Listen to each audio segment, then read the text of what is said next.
Assalamualaikum warahmatullahi wabarakatuh. Alhamdulillahirabbil alamin wa bihi nasta'inu ala umuri dunya waddin wa ala alihi washabihi ajmain. Amma ba'd. Alhamdulillah, di pagi ini kita bisa bertemu lagi dalam keadaan sehat walafiat. Semoga sahabat-sahabatku, kita semua, saya berikan kesehatan, berikan rezeki yang melimpah, dan apa yang kita inginkan tercapai oleh Allah Subhanahu wa taala. Amin ya Allah ya amin. Dan semoga kajian ini mendapatkan hikmah, berkah, dan manfaat khususnya buat saya, umumnya buat sahabat-sahabat di rumah. Amin ya Allah ya amin.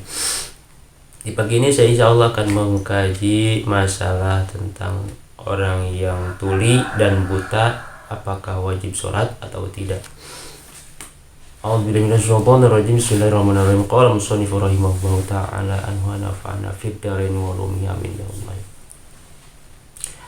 Wa rabi'uha salamatu ihda hawasis sami'i wal basari fala tajibus sholati ala man khuliqa asama a'ma walau natiqan fala yajibu alaihil qada'u inzala mani'uhu. Yang keempat kemarin yang ketiga. Yang keempat, wajib orang yang selamat, ya, orang yang normal, orang yang sehat, selamat dari apa? Dari salah satu pancadria. Pancadria apa? Maksudnya panca indera. Indera perasa. Perasa, nah, itu sebutkan panca indera.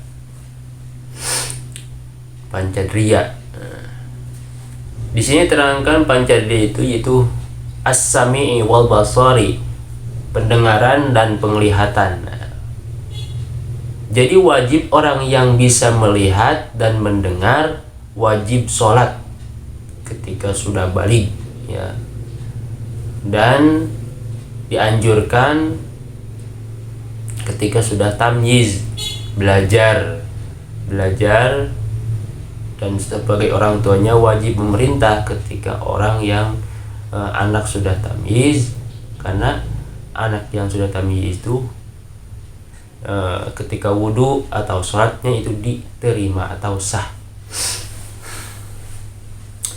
Dan ini wajib, ya, wajib. Tentu saja orang yang wajib sehat pendengaran dan mata itu harus punya akal. Kalau tidak punya akal, ya itu namanya majnun, yang sudah kemarin sudah saya jelaskan. Tidak wajib orang yang gila.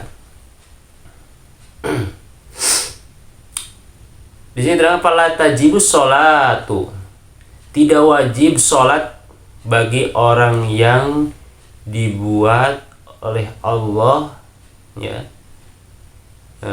dari tuli, ya.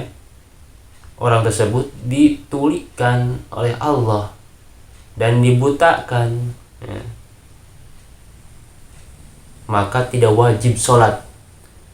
Tidak wajib sholat bagi orang yang tuli dan buta. Bagaimana salah satunya? Kalau misalkan tuli doang, maka wajib sholat karena dia bisa melihat, ya, walaupun tidak mendengar. Ditulis cara mengajarkan sholat, gini, isyarah. Kalau misalkan bisa mendengar tidak bisa melihat, itu dibicarakan, bisa lah diakalan. Itu wajib sholat dari segala. Kalau salah satunya yang tidak mendengar atau tidak melihat, maka itu wajib sholat. Tapi kalau dua-duanya, maka tidak wajib sholat.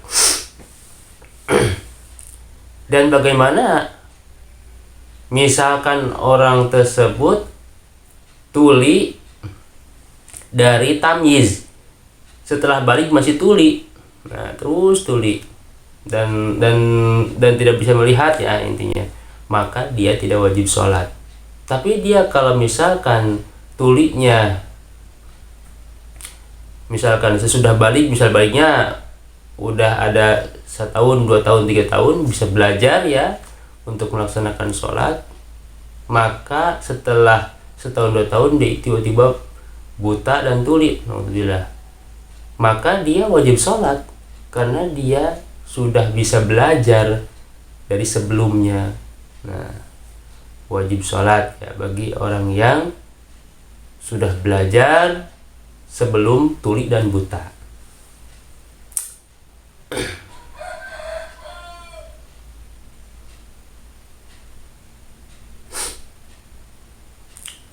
Walaupun dia itu bisa berbicara ya, bisa bicara, tidak bisa melihat, tidak bisa mendengar.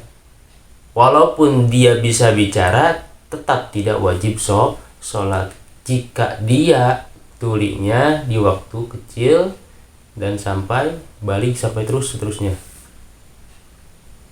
Beda lagi kasusnya yang orang seperti tadi ya, orang yang seperti tadi misalkan yang tadi sesudah balik sudah ada sembuh selama 2 tahun, 1 tahun, 2 tahun ya, bisa belajar, dia tiba-tiba tuli dan tidak bisa melihat, maka itu wajib sholat.